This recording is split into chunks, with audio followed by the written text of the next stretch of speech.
Prions.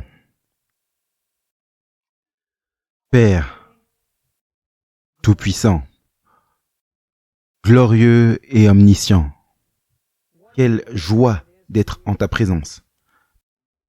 Merci Père, car nous pouvons nous rassembler comme un seul pour ouvrir ta sainte parole et apprendre sur ton amour et également apprendre ce que tu attends de nous en tant que tes enfants. Nous te demandons, Père, alors que nous ouvrons les pages de ton livre saint, que l'Esprit Saint soit présent à travers le ministère des anges.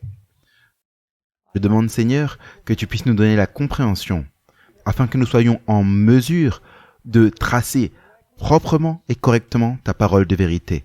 Et nous te remercions, Seigneur, d'entendre nos prières, car nous la faisons au nom de Jésus. Amen. Je veux simplement revoir brièvement la chronologie des événements de la vie de Christ que nous avons étudiés dans le service du sanctuaire. Le premier point que je voudrais revoir, c'est que Jésus est venu sur cette terre pour vivre dans le camp avec nous. Et dans le camp, Jésus a vécu la vie parfaite que la loi exigeait de chacun d'entre nous.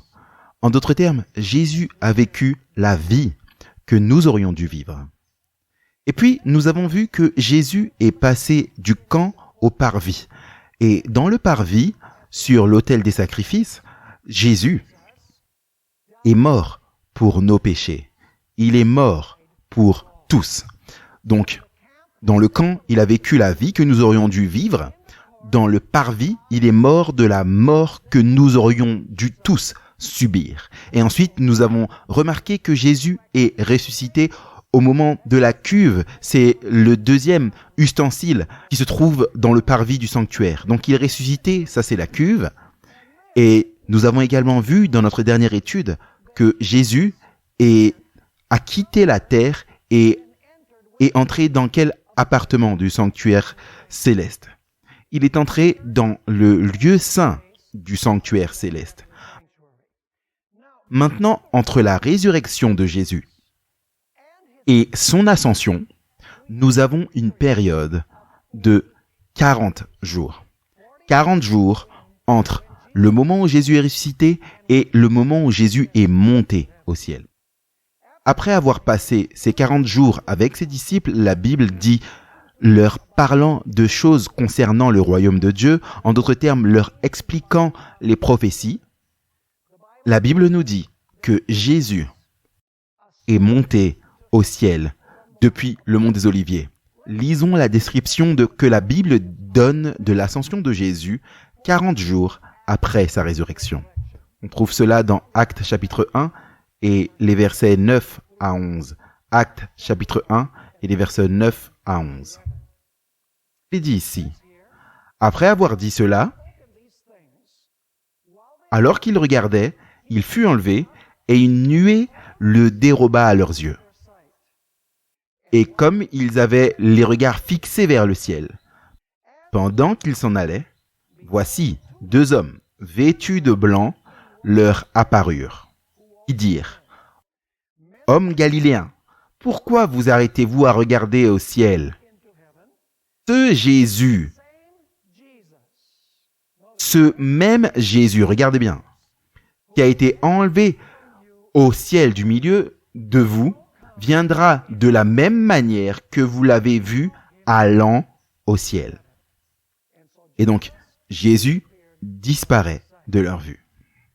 La Bible nous dit que les disciples, alors, sont retournés à la ville de Jérusalem depuis la montagne des Oliviers et retournèrent dans la chambre haute où Jésus avait institué le repas du Seigneur avec eux.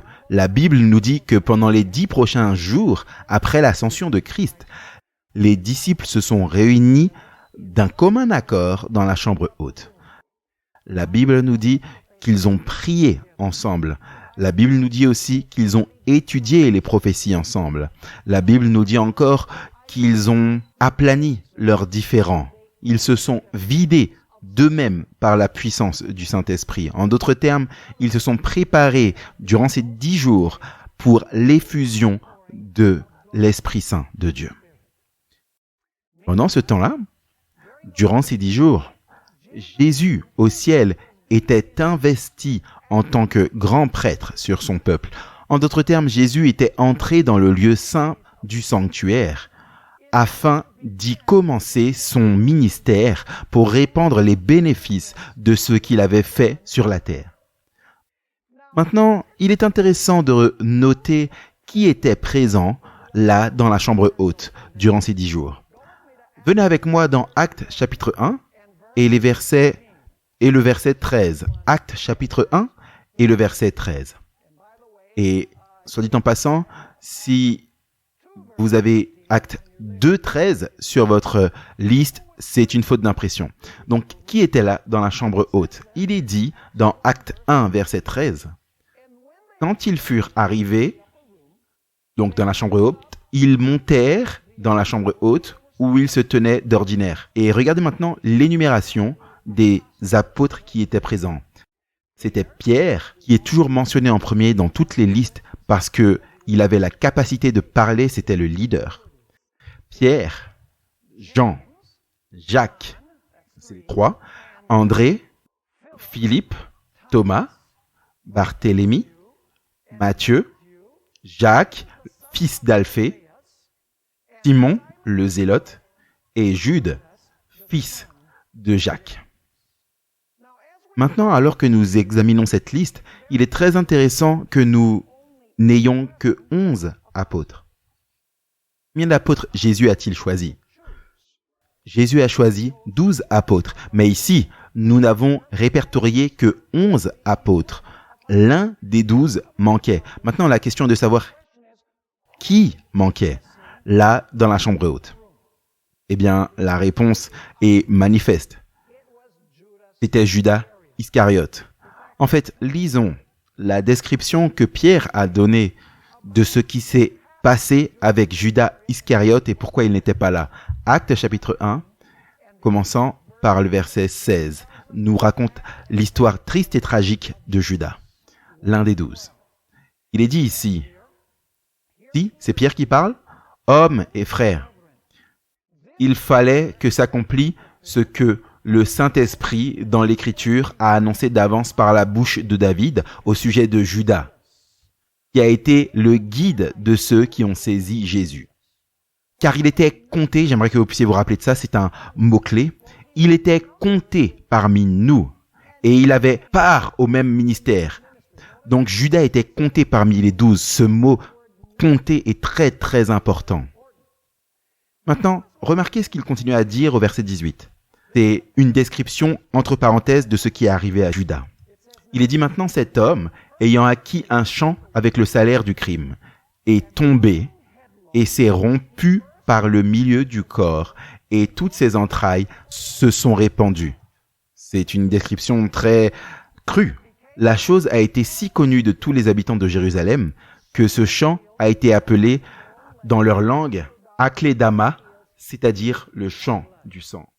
Maintenant, la Bible semble être contradictoire en ce qui concerne la fin de Judas, parce que ici, il est dit qu'il est tombé la tête la première et que son estomac a explosé et ses entrailles se sont répandues. D'autres textes nous disent que Judas est parti et a fait quoi? Il s'est pendu. Donc, comment concilier ces deux idées? Eh bien, Ellen White explique d'une magnifique manière comment ces deux déclarations sont vraies. Elle dit que Judas s'est pendu sur un rebord, sur une branche d'arbre. En d'autres termes, il a mis le nœud coulant, il a mis sa corde sur cette branche, au-dessus de cette branche, et il s'est pendu en se jetant de la falaise. Et il était si lourd que la branche s'est cassée. Et il est tombé d'une haute distance au sol. Et quand il est tombé au sol, son ventre s'est ouvert et ses entrailles se sont répandues. Elle dit que plus tard, quand Jésus venait sur la Via Dolorosa pour mourir sur le mont du Calvaire, les gens étaient horrifiés parce qu'ils ont vu que les chiens léchaient les entrailles de Judas. Et c'est ainsi que Judas a mis fin à son existence. Donc, j'aimerais que vous puissiez remarquer que il n'y avait que 11 apôtres dans la chambre haute parce que Judas avait commis le suicide et il était tombé d'une haute distance. Et bien sûr, il n'était plus compté parmi les 12. Maintenant, nous devons poser une question très importante et c'est celle-ci. Après que Pierre ait raconté l'histoire tragique, l'histoire triste de Judas, Pierre a déclaré aux disciples qu'ils avaient besoin d'élire un successeur à Judas. Ils devaient élire quelqu'un pour prendre la place de Judas. En fait, Pierre a dit que c'est absolument obligatoire. Nous devons élire un successeur. Nous devons élire un apôtre numéro 12. Maintenant, la question c'est pourquoi est-ce que Pierre a senti qu'il devait élire un successeur à Judas ou un apôtre numéro 12. Le fait est que la prophétie biblique rendait impératif d'élire un successeur pour Judas. En d'autres termes, Pierre et les disciples avaient étudié la prophétie biblique et ils savaient que la prophétie biblique avait prédit ce qui allait arriver à Judas et a également prédit que quelqu'un devait prendre son office, quelqu'un devait prendre sa place. Maintenant, lisons cela dans Actes chapitre 1 et le verset 16. Actes chapitre 1 et le verset 16. Ici, Pierre parle toujours et il dit « Hommes, frères ». Ce texte, maintenant regardez ça, devait s'accomplir. Que l'Esprit Saint a annoncé d'avance par la bouche de David au sujet de Judas qui a été le guide de ceux qui ont saisi Jésus. Est-ce que la prophétie devait être accomplie, oui ou non? Pierre dit que ce n'était pas une option, cela devait arriver. L'Esprit Saint l'a déclaré et cela devait arriver. Maintenant, passons au verset 20, afin qu'on puisse voir quelle prophétie est-ce que David a écrit qui a rendu obligatoire l'élection d'un successeur de Judas. Verset 20. Or, il est écrit dans le livre des psaumes. Vous voyez, c'est là d'où vient la prophétie. Il est écrit dans le livre de psaumes que, on parle de Judas, que sa demeure devienne quoi? Déserte. Et que personne ne l'habite. En d'autres termes, cela dit qu'il ne retournerait plus jamais chez lui. Mais il y avait une autre prophétie. D'ailleurs, cette prophétie, c'est dans Psaume 69 et le verset 25. Et une autre prophétie dans le Psaume 109 et le verset 7 et 8 déclare que quelqu'un d'autre prenne sa charge. En fait, il est dit qu'un autre prenne son poste. Et donc la raison pour laquelle Pierre a estimé que c'était indispensable, obligatoire qu'un successeur soit nommé pour Judas était parce que la prophétie avait prédit ce qui allait arriver à Judas et la prophétie a rendu cela obligatoire d'élire quelqu'un pour prendre son poste. Maintenant, il y a ce mythe que certains chrétiens ont et c'est que les disciples dans la chambre haute se sont précipités pour élire un successeur pour Judas. En fait, ils pensent que c'était le plan de Dieu qu'ils attendent un moment et délibèrent et prient plus longtemps à ce sujet avant d'élire celui qu'ils ont élu. En fait, beaucoup de ces chrétiens pensent que c'était l'apôtre Paul qui aurait dû être l'apôtre numéro 12. Mais les disciples, vous voyez, ils se sont précipités et ils ont élu Matthias alors que ce n'était pas en harmonie avec le plan de Dieu. C'est ce qu'ils disent. Mais moi, je soutiens que ce n'est pas vrai, c'est un mythe. En d'autres termes, c'est une hypothèse injustifiée que Dieu voulait que Saul de Tarse soit apôtre parmi les 12. Le fait est que l'apôtre qui a été élu est celui que Dieu voulait qu'il soit élu. Et vous dites, comment on sait ça? Eh bien, pour 3 raisons. Regardons la raison numéro 1 dans Actes chapitre 1 et le verset 21 et 22. Actes chapitre 1, le verset 21 et 22. Et d'ailleurs, où est Jésus alors que cela se passe pendant ces 10 jours? Où est Jésus? Jésus est dans le lieu saint. Et qu'est-ce qui s'y passe? Jésus est investi et préparé au jour de la Pentecôte pour commencer son service en tant que quoi? En tant que grand prêtre, pour verser les bénéfices de son expiation. Regardons Actes chapitre 1, verset 21. Ici se trouve la qualification nécessaire pour le successeur de Judas. Il faut donc, c'est Pierre qui parle, parmi ces hommes qui nous ont accompagnés tout le temps que le Seigneur Jésus a vécu avec nous. Depuis le baptême de Jean jusqu'au jour où il a été enlevé du milieu de nous. Il y en ait un qui nous soit associé comme témoin de sa résurrection. C'était quoi la qualification indispensable? Ça devait être quelqu'un qui était avec les apôtres depuis la prédication de Jean-Baptiste jusqu'à la résurrection de Jésus et son ascension au ciel. Question, est-ce que Saul de Tarse répond à cette spécification? Absolument pas. Il y a une deuxième raison, il y en a trois en fait que je vais partager. La deuxième raison, le fait est que le récit biblique nous dit que les disciples, les apôtres, ont suivi le bon processus. Regardez Actes chapitre 1, versets 24 à 26. Actes chapitre 1 et les versets 24 à 26. Il est dit ici, « Puis quoi? Puis ils prièrent et dirent, « Seigneur, toi, qui connais les cœurs de tous, désigne lequel de ces deux tu as choisi. » Montre-nous quoi? Lequel de ces deux tu as choisi, afin qu'il ait part à ce ministère et cet apostolat que Judas, par sa transgression, a abandonné pour aller en son lieu. Et ils tirèrent au sort, c'était leur façon de faire à l'époque biblique, ils ont tiré au sort et le sort tomba sur Matthias. Et maintenant regardez cette expression très importante. Et il fut quoi? Compté parmi les 12 apôtres. Maintenant regardez qu'il nous est dit que Judas était compté avec les 12. Ici, il est dit que Matthias, lorsqu'il a été élu, il a été compté parmi les 12. Est-ce que le numéro 12 est extrêmement important? Absolument, selon le récit biblique. Maintenant, il y a une troisième raison pour laquelle nous savons que Matthias était le choix de Dieu. Et c'est une déclaration qui a été faite par Ellen White en confirmation de ce que nous voyons des Écritures. Vous voyez, premièrement, nous allons dans l'Écriture et ensuite nous voyons ce qu'Ellen White a à dire sur le sujet. Ellen White n'ajoute rien à l'Écriture qui n'est pas contenu dans l'Écriture ou le principe. Elle n'est pas une autre Bible, elle n'ajoute pas d'informations qui ne sont pas contenues dans la Bible. Elle amplifie simplement, explique et nous aide à mieux comprendre ce qui est déjà contenu dans l'Écriture. Maintenant, regardez ce qu'elle dit dans l'Esprit de prophétie, volume 3, à la page 264. Écoutez attentivement.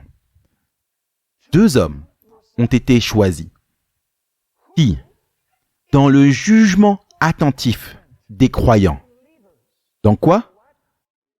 Le jugement attentif des croyants étaient les plus qualifiés pour l'office. Maintenant, regardez cela. Mais les disciples, se méfiant de leur capacité à décider, ont cherché l'approbation de celui qui connaît tous les cœurs. Ils ont cherché le Seigneur dans la prière pour déterminer lequel des deux hommes était le plus approprié pour la position importante de confiance en tant qu'apôtre du Christ. Maintenant, écoutez attentivement. L'Esprit de Dieu a choisi Matthias pour l'office. Qui a choisi Matthias pour l'office? L'Esprit de Dieu a choisi Matthias pour l'office. Était-ce donc le plan de Dieu que Matthias soit compté avec les autres 11 apôtres? Absolument, pour les trois raisons que j'ai mentionnées. Maintenant, passons en revue à nouveau. On a déjà couvert 2 points jusqu'à présent, 2 points clés. Numéro 1, la prophétie de l'Ancien Testament avait annoncé que Judas allait apostasier et une prophétie de l'Ancien Testament avait dit qu'un successeur devait être élu. Deuxième point, c'est que les disciples ont suivi les étapes correctes pour élire le successeur de Judas. Mais maintenant, nous devons poser une autre question très importante. Nous avons déjà posé la question pourquoi ils ont estimé qu'il était nécessaire d'élire un successeur. Bien parce que la prophétie l'a dit. Mais maintenant, voici une question très importante. Pourquoi est-ce que les apôtres ont ressenti qu'ils avaient besoin d'élire un successeur pour Judas avant le jour de la Pentecôte? Est-ce que vous comprenez la différence entre la première et la deuxième question? La première question, c'est pourquoi ont-ils eu l'impression qu'ils devaient élire un successeur? La réponse est parce que la prophétie l'a dit. Mais la question suivante, c'est pourquoi ont-ils senti que c'était indispensable d'élire un successeur avant que le jour de la Pentecôte ne soit venu? Pourquoi ne pas simplement attendre un moment? Vous savez pourquoi ne pas simplement prier et étudier ensemble et attendre que Dieu déverse son esprit? Et après que Dieu ait déversé son Esprit Saint, ils auraient pu prendre un peu plus de temps, peut-être prier davantage et découvrir quelle est la volonté de Dieu. Pourquoi pensait-il que c'était urgent de nommer un successeur pour Judas immédiatement avant que le jour de la Pentecôte ne soit venu? Pourquoi ont-ils estimé qu'il était absolument indispensable d'élire l'apôtre numéro 12 pour être compté avec les 11 autres avant que le Saint-Esprit ne soit répandu au jour de la Pentecôte? Le fait est que dans les prochaines minutes, vous allez voir que chaque fois que la Bible contient des détails, cela signifie que c'est une importance vitale. Ce que nous allons étudier maintenant prouve, du moins pour moi, que la Bible ne manque aucun détail important. La Bible, quand vous l'étudiez attentivement, vous allez trouver une raison à tout ce qu'elle indique. Pourquoi les choses sont faites de la manière dont elles sont faites et quand elles sont faites et pourquoi elles sont faites d'une certaine manière. Maintenant, afin de comprendre pourquoi ils ont estimé que c'était absolument urgent d'élire un successeur pour Judas avant que le Saint-Esprit ne soit déversé au jour de la Pentecôte, nous devons comprendre la signification dans la Bible du nombre 12. Qu'est-ce qu'il nous faut comprendre? La signification du nombre 12. Vous voyez, il devait y en avoir 12. Judas était compté parmi les 12. Matthias a été compté parmi les 12. Le nombre 12 est d'une importance vitale. Alors, qu'est-ce que représente le nombre 12? Eh bien, allez avec moi dans Apocalypse chapitre 12 et le verset 1. Apocalypse chapitre 12 et le verset 1.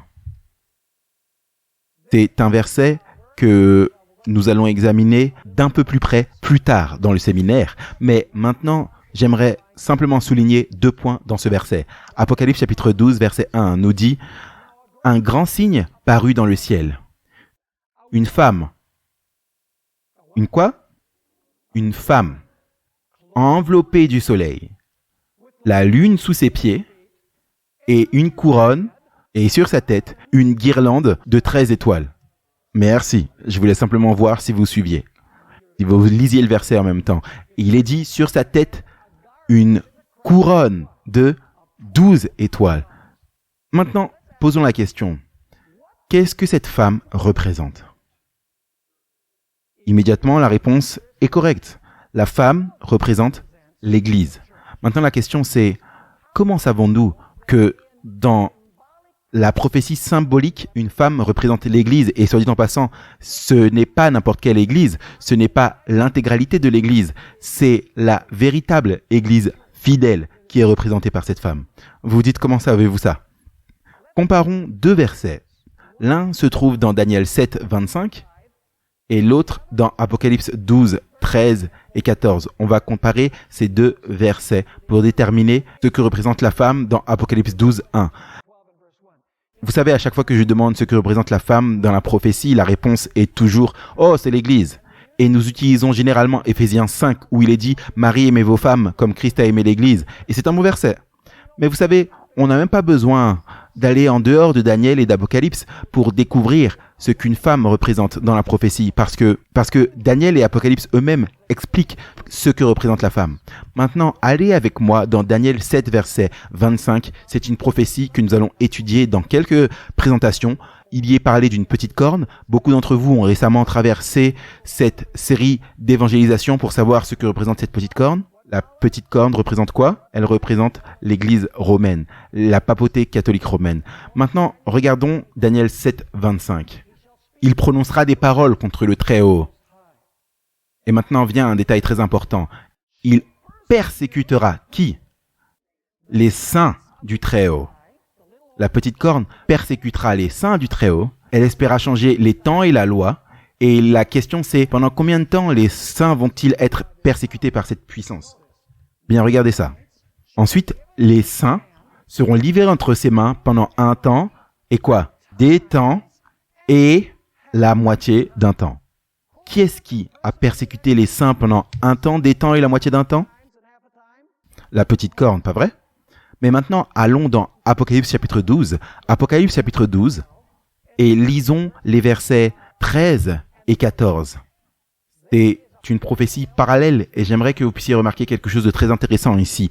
Il y est dit dans Apocalypse chapitre 12 et le verset 13, quand le dragon vit qu'il avait été précipité sur la terre, maintenant écoutez attentivement, il poursuivit qui? La femme. Donc dans Daniel 7, c'est la petite corne qui persécute les saints, pas vrai? Vous avez vu ça? Dans Daniel 7, la petite corne persécute les saints. Qui?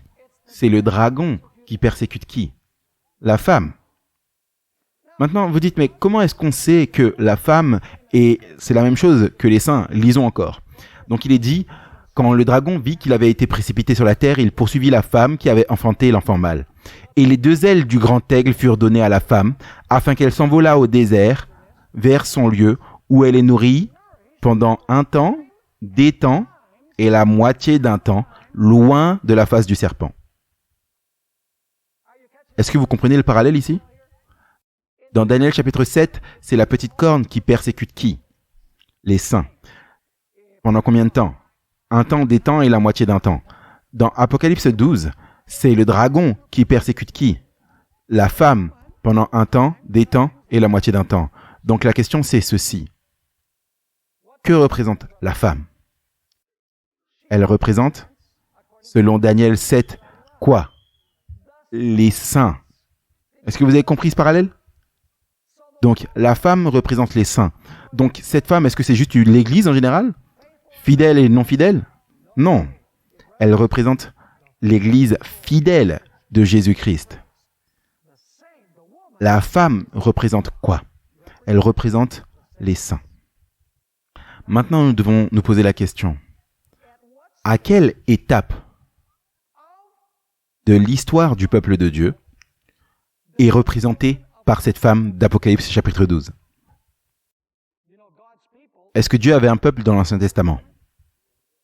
Quel était le nom de son peuple de l'Ancien Testament? Israël. A-t-il un peuple dans le Nouveau Testament? Oui. Qui s'appelle comment? Il s'appelle l'Église chrétienne. Et donc nous avons deux étapes. Dieu a son peuple de l'Ancien Testament et il a son peuple du Nouveau Testament. La question c'est dans Apocalypse chapitre 12 verset 1.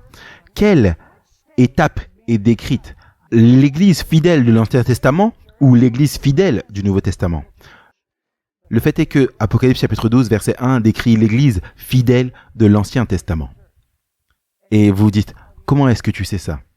Eh bien, revenons à Apocalypse chapitre 12 et le verset 1. Il est dit, un grand signe parut dans le ciel, une femme enveloppée du soleil, la lune sous ses pieds et une couronne de 12 étoiles sur sa tête. Et ensuite, vous lisez le verset 2 et le verset 3. Il est dit très clairement que la femme avait quoi dans son ventre? Elle avait quel genre d'enfant? Un enfant mâle dans son ventre. Pas vrai? Et qui représente cet enfant mâle? C'est qui cet enfant mâle? Cet enfant mâle, c'est Jésus-Christ.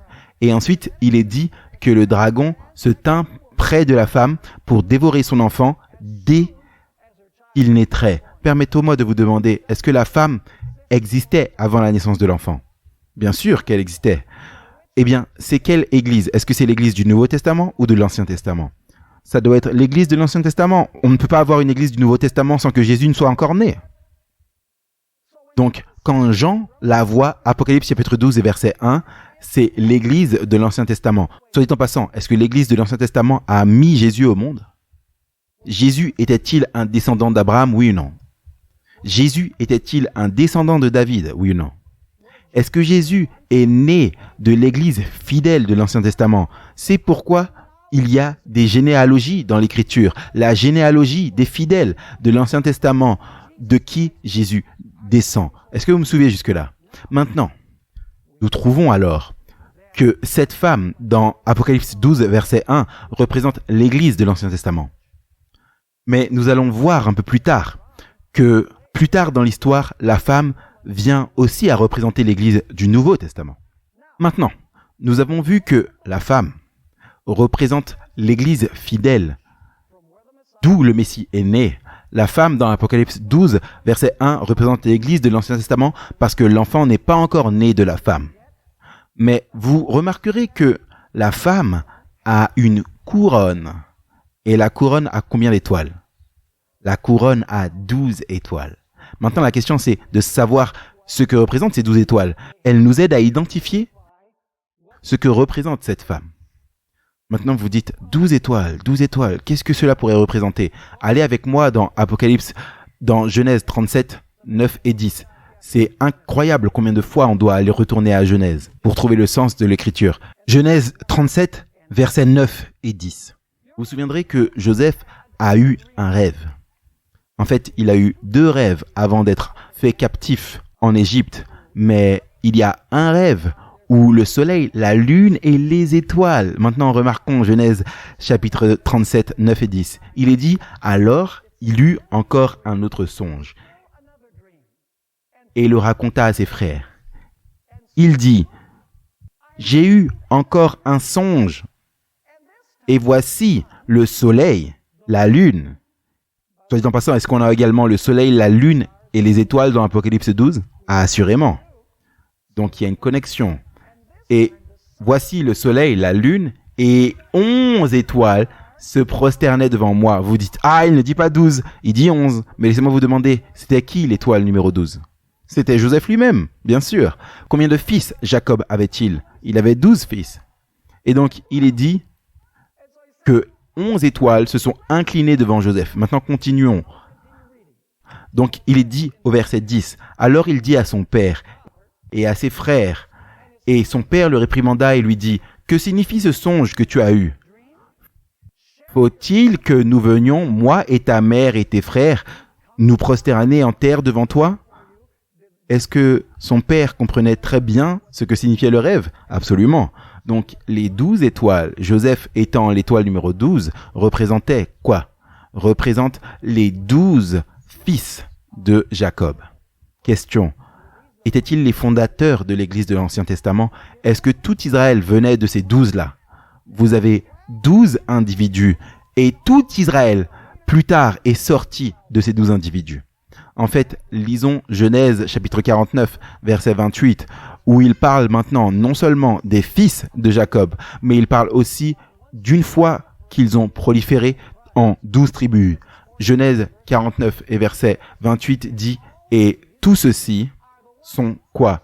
Ces 12 fils sont les 12 tribus d'Israël. Et voici ce que leur père leur dit, parce qu'il va leur donner une description de ce que leur caractère va être avant cela, et il les bénit chacun selon sa propre bénédiction. Donc, vous avez les fondateurs de l'Église de l'Ancien Testament. Combien est-ce qu'il y en a? 12 fondateurs de l'Église de l'Ancien Testament, 12 individus littéraux. Mais de ces 12 individus littéraux vient tout Israël, toutes les 12 tribus d'Israël. En d'autres termes, ils se multiplient et ils devinrent une grande nation.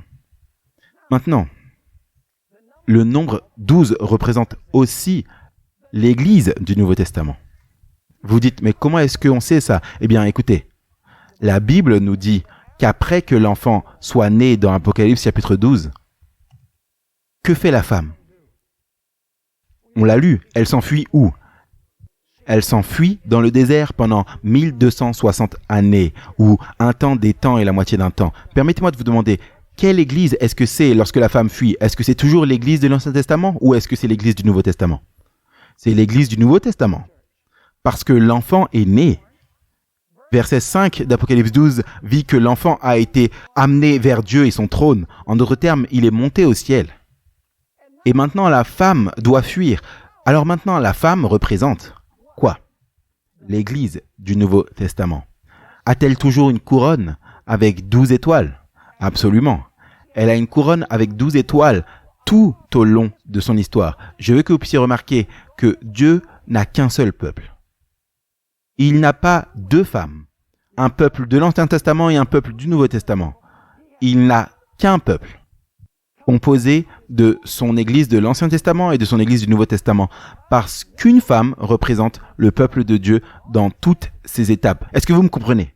Parce que beaucoup de chrétiens disent que Dieu a un plan pour l'Israël littéral et qu'il a un autre plan pour l'Église. Dieu a un plan terrestre pour les Juifs et il a un plan céleste pour l'Église.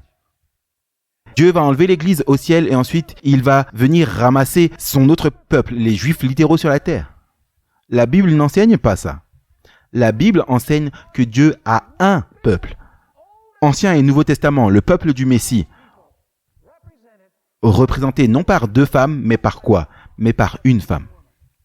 Et dans ces deux étapes, Ancien et Nouveau Testament, elle a la couronne avec 12 étoiles, parce qu'il n'y a pas de preuve que la couronne lui soit enlevée après l'église de l'Ancien Testament et qu'il n'y ait plus 12 étoiles. Maintenant, laissez-moi vous demander, combien d'apôtres ont été nommés par Jésus-Christ? Bien sûr, c'est une coïncidence. Jésus s'est dit, « Oh, voyons, combien d'apôtres? Ah, 12, c'est un bon nombre. » Non, le nombre 12 est le nombre de son peuple. En fait, regardons Marc chapitre 3 et le verset 14 à 19. Et vous allez dire, Pasteur Bord, quand est-ce qu'on revient à la Pentecôte et aux successeurs de Judas? Vous voyez, il y a besoin de tout cet arrière-plan, sans quoi nous n'allons pas comprendre pourquoi les apôtres ont estimé qu'il était urgent et indispensable d'élire l'apôtre numéro 12 avant le jour de la Pentecôte. Il y a une raison biblique, une raison prophétique à cela. Marc chapitre 3 et le verset 14 à 19. Regardez ce qui est dit. En parlant de Jésus, il en établit combien? 12. Pour les avoir avec lui et pour les envoyer prêcher, avec le pouvoir de chasser les démons et de guérir les malades. Ensuite, vous avez les noms. Simon, qu'il nomma Pierre, Jacques, fils de Zébédée, et Jean, frère de Jacques, auquel il donna le nom Boanerges, qui signifie fils du tonnerre. André, Philippe, Barthélemy, Matthieu, Thomas, Jacques, le fils d'Alphée, Thaddée, Simon le Cananite, qu'on appelle aussi Simon le Zélote, et Judas Iscariote, celui qui livra Jésus. Combien d'apôtres ont formé l'Église du Nouveau Testament, le noyau de l'Église du Nouveau Testament, d'où sort toute l'Église entière du Nouveau Testament? 12 individus littéraux ont plus tard proliféré par la prédication de l'Évangile et ils ont formé l'Église chrétienne. Tout comme vous avez 12 fils de Jacob qui ont proliféré et ont formé les 12 tribus d'Israël.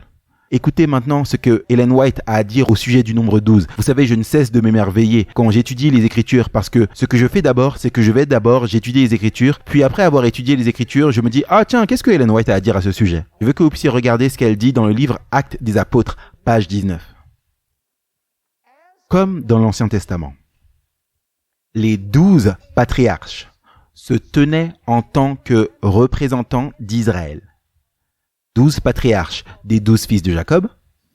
Donc, de même, les 12 apôtres se tenaient en tant que représentants de l'Église de l'Évangile. N'est-ce pas si simple? Les 12 fils de Jacob représentaient quoi? L'Église de l'Ancien Testament. Les 12 apôtres représentaient quoi? L'Église du Nouveau Testament. Mais c'est une seule Église. Parce qu'elle est représentée par une seule quoi? Elle est représentée par une seule femme. Maintenant, nous devons revenir à notre question initiale. Pourquoi les disciples ont-ils estimé qu'il était absolument indispensable et urgent d'élire le successeur de Judas avant que l'Esprit Saint ne soit déversé au jour de la Pentecôte? Il y a une raison prophétique très importante. Vous voyez, comme nous l'avons étudié dans notre dernière présentation, quand Jésus est monté au ciel, pendant les 10 jours avant que l'Esprit Saint ne soit déversé, Jésus a été investi en tant que grand prêtre sur son peuple. En d'autres termes, Jésus, maintenant, comme le dit la Bible, est assis à la droite de Dieu pour donner quoi? La repentance à Israël et quoi? Et le pardon des péchés. En d'autres termes, Jésus a commencé à la fin des 10 jours son ministère d'intercession pour ceux qui viendraient à lui par la foi, réclamant sa vie et revendiquant sa mort comme la leur. En d'autres termes, il pouvait maintenant recevoir les bénéfices de l'expiation de Christ.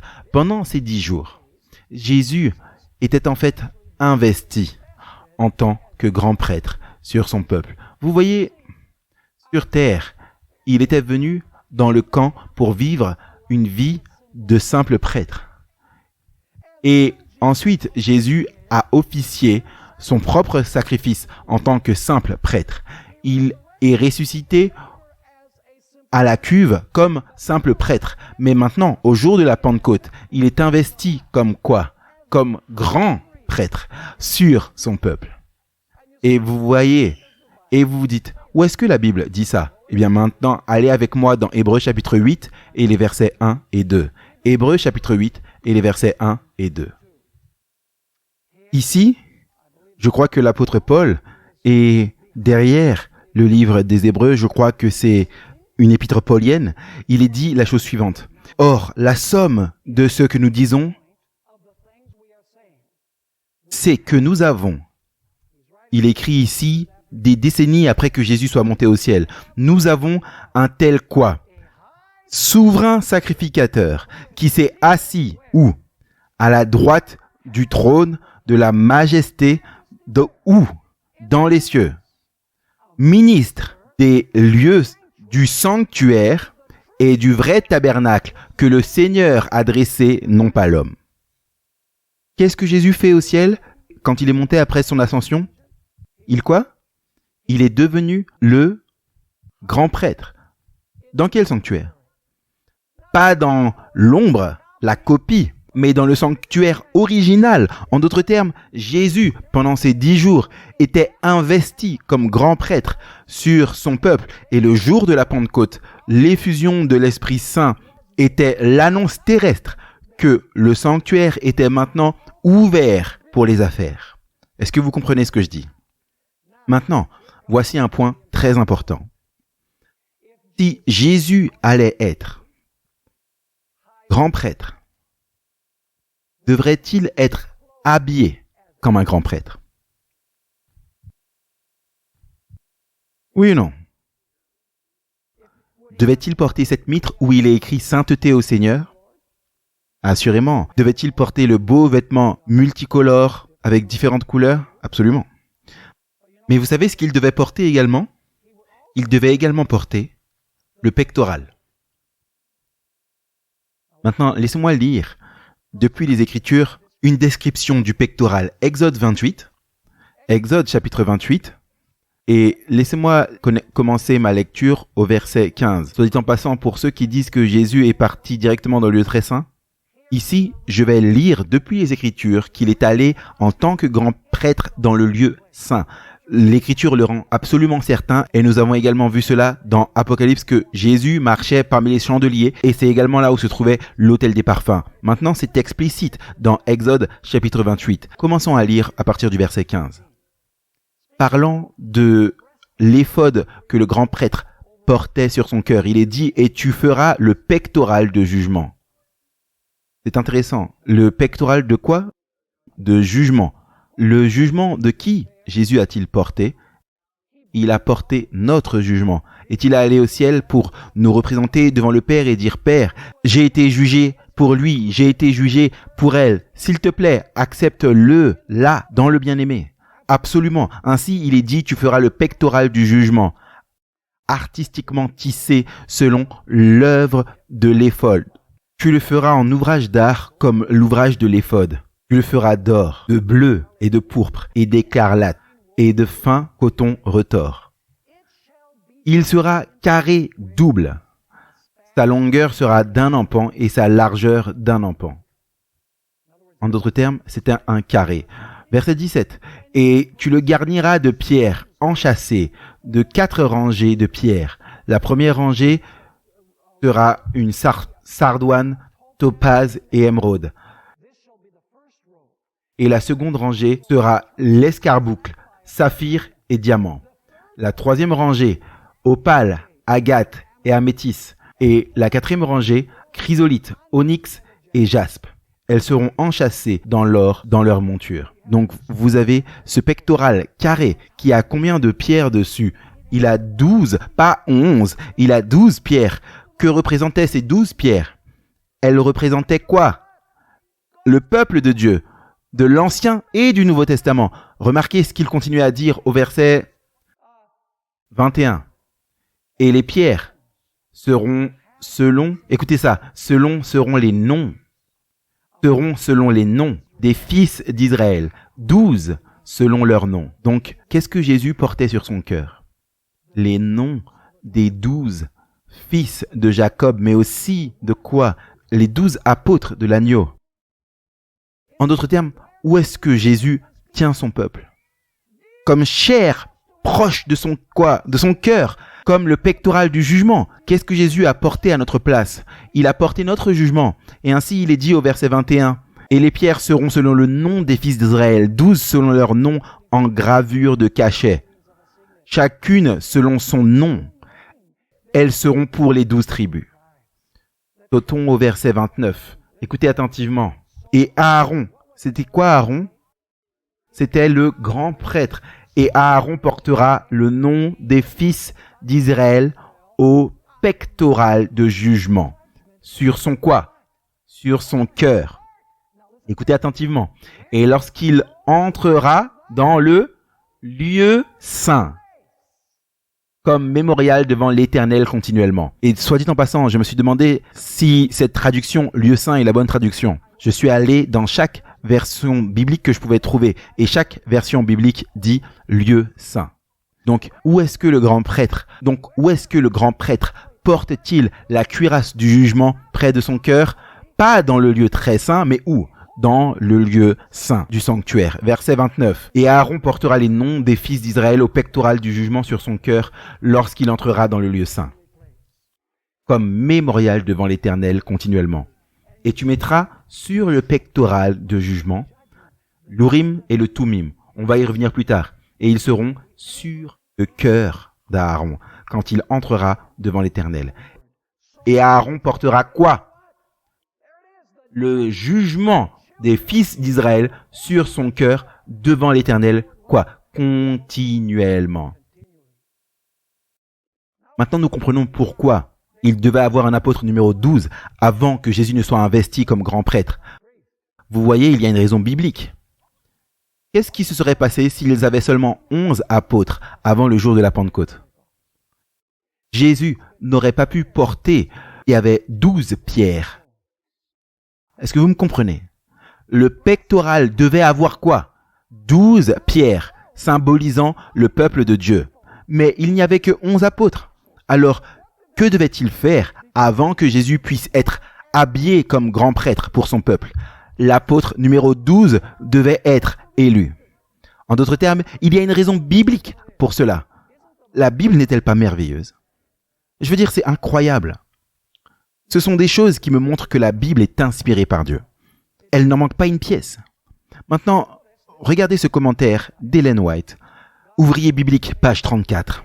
J'aime cette déclaration. Elle dit d'Aaron, le grand prêtre d'Israël. Il est écrit, il portera les noms des enfants d'Israël sur le pectoral du jugement sur son cœur, quand il entrera dans le lieu saint, pour un mémorial devant le Seigneur continuellement. Puis elle fait ce commentaire après avoir lu Exode 28, verset 29, où l'avoir écrit, elle dit « Quelle belle figure expressive qui est décrit ici de l'amour immuable du Christ pour son Église. » Notre grand prêtre, dont Aaron était un type, porte son peuple sur son cœur. Et ensuite, elle dit aux ministres, et d'ailleurs, nous sommes tous ministres pour partager l'évangile, elle dit, et ces ministres terrestres ne devraient-ils pas partager son amour, sa sympathie et sa sollicitude? Savez-vous qu'il n'y a rien de plus proche pour Jésus que son Église, que les individus dans son Église? Vous voyez, les 12 fils de Jacob et les 12 apôtres de l'agneau représentent le peuple de Dieu dans tous les âges. Et la chose qui est la plus proche du cœur de Jésus, c'est son peuple. En fait, quand Jésus a fait monter sa grande prière sacerdotale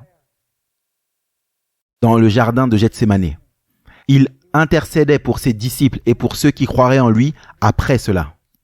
Il exprima au point culminant de sa prière quel était son grand désir.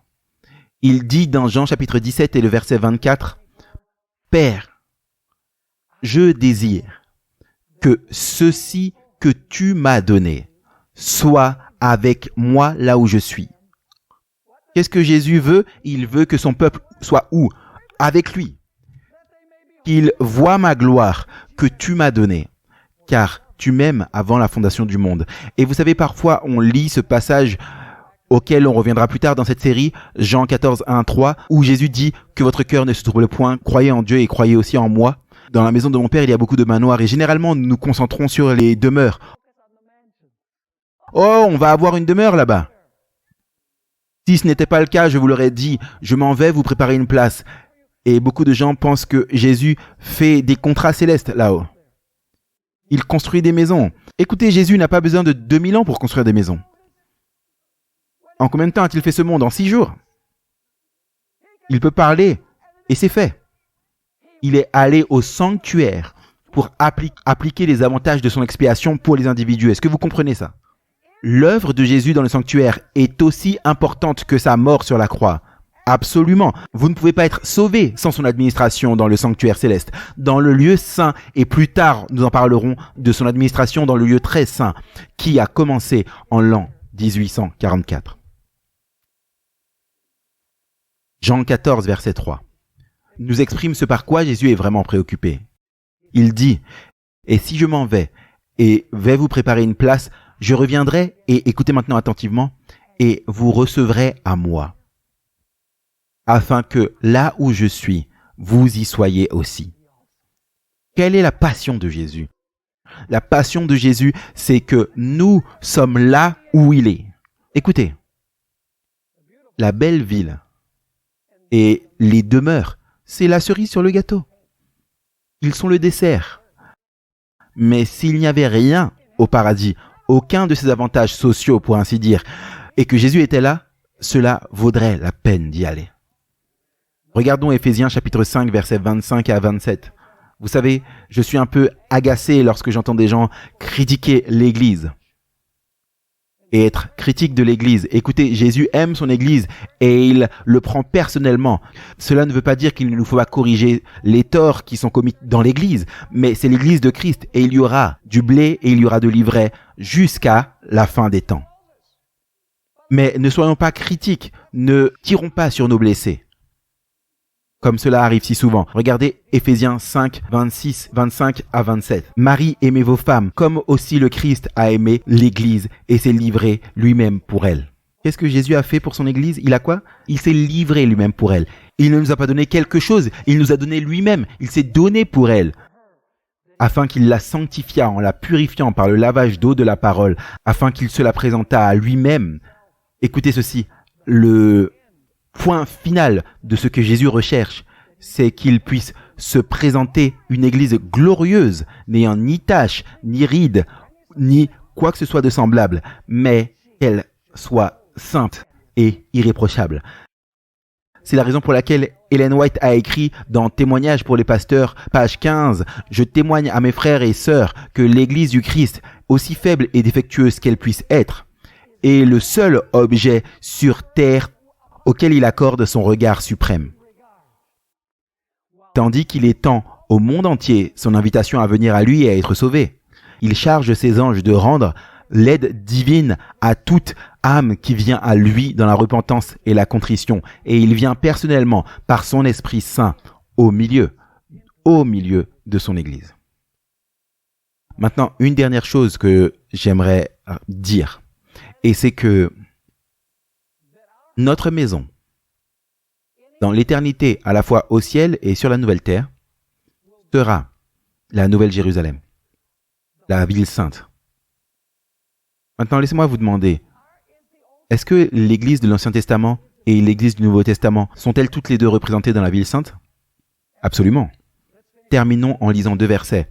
Apocalypse chapitre 21 et verset 12. Apocalypse chapitre 21 et verset 12. Il est parlé des portes de la nouvelle Jérusalem. Ce n'est pas l'ancienne Jérusalem, c'est la nouvelle Jérusalem. Et remarquez les noms qui sont sur les portes. Il est dit là dans Apocalypse 21, 12, « Et elle avait une grande et haute muraille, avec 12 portes, et 12 anges aux portes. » Et maintenant, regardez ça. Et des noms écrits sur elle, qui sont quoi? Qui sont ceux des 12 tribus des fils d'Israël. Est-ce que l'église de l'Ancien Testament sera représentée dans la ville? Absolument. Qu'en est-il de l'église du Nouveau Testament dans cette même ville? Apocalypse chapitre 21 et les versets 14. Apocalypse 21, 14. Il parle des fondations de la ville sainte maintenant. Les portes et les noms des fils de Jacob. Mais les fondations ont des noms différents. Regardez, Apocalypse 21 et verset 14. Et la muraille de la cité avait 12 fondements. Et sur eux, les 12 noms des 12 apôtres de l'agneau. Une ville qui contient tout le peuple de Dieu. Tous les saints de l'Ancien Testament, tous les saints du Nouveau Testament. Tout le monde vivra en présence de Jésus-Christ pour toujours. Et la Bible dit que nous viendrons de mois en mois pour manger de l'arbre de vie. Et la Bible dit que nous viendrons de sabbat en sabbat pour adorer notre merveilleux Créateur Jésus-Christ. Et nous vivrons avec lui pour toujours dans ce pays où il n'y a pas de chagrin, pas de pleurs, pas de souffrance, pas de maladie, pas de mort. Ce pays où tout est joie pour toujours. Et la plus grande joie, bien sûr, est la joie de passer l'éternité avec notre merveilleux et bien-aimé Sauveur Jésus-Christ, qui ne nous a pas donné quelque chose, mais s'est en fait donné lui-même. Il ne s'est pas prêté à nous, il s'est donné à nous, pas pour un moment, mais pour l'éternité. Nous avons un frère aîné assis sur le trône.